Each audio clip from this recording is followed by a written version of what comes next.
The smell in the palace was suffocating.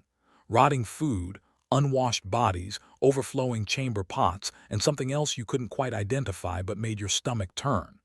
You were a servant, standing in the corner of the king's bedchamber, trying not to gag. The king sat on his throne-like chair, his legs covered in open sores that leaked pus onto the silk cushions. His physicians had just finished applying leeches to his swollen ankles. Blood dripped onto the floor where someone would have to clean it later. The king was 42 years old and looked 70. His teeth were black stumps. His breath smelled like death. His wig was crawling with lice. This was royalty. This was the man who ruled over millions, who commanded armies, who could order executions with a word. And he couldn't walk 20 feet without assistance, couldn't control his bowels, couldn't chew solid food. He lived in a palace with hundreds of rooms and had servants for every imaginable task, yet he was dying slowly from diseases that came from living in his own filth. This wasn't the glittering world of fairy tales. This was the reality. Power and wealth couldn't save you from rot, from pain, from the fact that palaces in the 17 and 1800s were breeding grounds for disease and suffering. The 17 and 1800s saw European royalty living in conditions that were paradoxically both luxurious and horrific. Yes, they had wealth beyond imagination. Yes, they had power over millions of lives. Yes, they lived in palaces decorated with gold and marble and priceless art. But they also lived without basic sanitation, without effective medicine, without privacy or genuine human connection. Palaces like Versailles in France or Hampton Court in England housed thousands of people. Courtiers, servants, guards, hangers-on, all crammed into spaces that had no running water, no sewage systems, no proper ventilation. People urinated and defecated in corners, in hallways, behind tapestries. Chamber pots were emptied out windows onto the streets below. The smell was legendary. Visitors to Versailles wrote about being overwhelmed by the stench the moment they entered. Perfume wasn't a luxury. It was a necessity to mask the overwhelming smell of human waste. And the royals themselves, despite their wealth, lived in these conditions daily. They couldn't escape it. The king might sit on a golden throne, but that throne was in a room that reeked of sewage. The queen might wear diamonds worth a fortune, but she wore them while scratching at lice bites and trying not to vomit from the smell. King Louis XIV of France is remembered as the Sun King, the embodiment of absolute monarchy, the man who built Versailles. What history often skips over is that Louis suffered from chronic constipation, painful hemorrhoids, and eventually an anal fistula that caused him excruciating pain for years. His physicians, the best available, tried everything: enemas, laxatives, eventually surgery, performed without anesthesia in 1686. They cut into him while he was conscious, trying to drain the infected tissue. Louis screamed. The procedure took hours. The wound never healed properly and left him incontinent. For the last decades of his life, the most powerful man in Europe couldn't control his bowels. He'd soil himself during court ceremonies. Servants would have to clean him like an infant. His clothing was specially designed to hide the mess, and everyone knew. The entire court knew their king was literally falling apart, but no one could acknowledge it. Louis continued to hold court, to conduct state business, to maintain the elaborate rituals of royal life, all while his body betrayed him daily. This was the reality of absolute power. You could command armies, but you couldn't command your own bowels. The daily life of royalty was a performance. Every single moment was choreographed, observed, recorded. Louis XIV's morning routine involved dozens of courtiers watching him wake up, watching him use the chamber pot, watching him get dressed. This wasn't optional. Being present for the king's lever, his rising ceremony, was an honor courtiers competed for. They'd stand in the royal bedchamber, sometimes for hours, waiting for the king to wake. Then they'd watch servants dress him, item by item, each piece of clothing handed to him in a specific order by people of specific ranks. The king couldn't dress himself not because he was incapable, but because allowing others to do it was a display of power. But it also meant he had no privacy, ever. He ate in public. Courtiers would watch him chew and swallow. He conducted state business with dozens of people present. He couldn't have a private conversation, couldn't be alone with his thoughts. Every word might be overheard and reported, every expression analyzed for political meaning. Even his bodily functions were public. When Louis had surgery for his fistula, courtiers were present. Watching the king's suffering was part of court life. This wasn't luxury. This was a prison made of gold where you were constantly on display, constantly performing, never allowed to simply be human. Queens had it worse in many ways. They were breeding machines and everyone knew it. A queen's primary job was producing male heirs. If she failed, she was disposable. Anne of Austria, Louis XIV's mother, was married at 14 and immediately expected to get pregnant. She had 4 miscarriages before finally carrying Louis to term. Each miscarriage was semi-public. Each failure was discussed throughout the court. She had no control over her body, no say in when or how often she'd be used for breeding, and pregnancy in this era was life-threatening. Women died in childbirth constantly, including queens. Even if you survived, the process destroyed your body. Queen Anne of England, who ruled in the early 1700s, was pregnant 17 times. She had 17 pregnancies in less than 20 years. Only 5 children were born alive, and only 1 survived past infancy. That child died at age 11. Anne's body was wrecked. She became so obese she couldn't walk. She had to be carried everywhere. She suffered from gout so severe her joints were constantly swollen and painful. She was barely 40 when she died, but her body had been used up, worn out by repeated pregnancies that had produced no surviving heir. This was what royal women endured. Your body wasn't yours. It belonged to the state, to the dynasty, to the endless need for legitimate male heirs. If you were born into royalty, knowing your life would be constant performance, constant physical suffering, constant political maneuvering where everyone around you wanted something from you, would you have wanted it?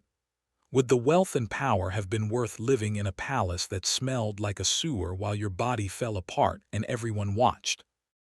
The medical care available to royalty was often worse than no care at all. Physicians in the 17 and 1800s had almost no understanding of disease or anatomy. Their treatments were based on theory rather than evidence, and those theories were usually wrong. Bloodletting was common. If you were sick, physicians would cut your veins and drain blood, believing this would balance your humors. It didn't. It just made you weaker. King Charles II of England fell ill in 1685. His physicians treated him with bloodletting, removing massive amounts of blood over several days. They also gave him enemas, purgatives, and applied heated cups to his skin to draw out more blood. They shaved his head and applied caustic substances to blister his scalp. They forced him to drink mixtures containing antimony, a toxic metal. Charles suffered through all of this while barely conscious. He died after 5 days of treatment. Modern analysis suggests he probably had a stroke and might have survived with rest. Instead, his own physicians tortured him to death. And this wasn't unusual. Royal patients received the most aggressive treatments because physicians wanted to be seen as doing something. The more dramatic the intervention, the more it looked like they were earning their fees. So royalty got bled, purged, poisoned, and cut open while their diseases ran their course. But here's what makes the whole system even more grotesque. Royalty had access to resources that could have made their lives dramatically better, but those resources were wasted on display rather than comfort. Versailles had hundreds of rooms, but most had no heat. Louis XIV would sit in rooms so cold you could see your breath while wearing layers of silk and fur. The palace had no bathrooms. People used chamber pots or found corners. The palace had no kitchen facilities adequate for the number of people living there, so food was prepared far from where it would be eaten and arrived cold and often spoiled. But the palace had gold everywhere. Gold leaf on ceilings, gold trim on furniture, gold thread in tapestries, millions spent on decoration while basic sanitation was ignored. This was the priority system. Appearance mattered. Display mattered. Actually living comfortably didn't. Queens wore gowns worth more than a peasant would earn in a lifetime, but those gowns were so heavy and restrictive they could barely move. Kings wore wigs that cost fortunes but were infested with lice and caused constant scalp irritation. Palaces had priceless art but rats running through the hallways. The disconnect was staggering. Infinite wealth spent on things that didn't improve quality of life, while the actual living conditions were often worse than a middle-class merchant's home. Think about what we imagine when we think of royalty: glamour, elegance, comfort, luxury. Now set that against the reality: constant illness, inescapable stench, no privacy, bodies destroyed by inbreeding and medical malpractice. Lives lived entirely for political purposes with no personal autonomy. Would you trade places? Would you want that life? Most royals didn't live long. Infant mortality was high even among the wealthy because medicine couldn't save them. Those who survived childhood often died young from disease or the treatments for disease. Royals who made it to middle age were usually in constant pain from gout, arthritis, dental problems, and the cumulative effects of bad medicine. King George III of England is famous for going mad. He probably had porphyria, a genetic disease that causes severe abdominal pain, mental disturbance, and sensitivity to light. His physicians didn't know this. They treated him with harsh purgatives, bloodletting, and restraints. During his episodes, he was tied to a chair and left for hours. He was force-fed medications that made him vomit. He was kept in isolation while his mind deteriorated. He lived like this for years, his condition worsening, his physicians continuing treatments that did nothing but increase his suffering.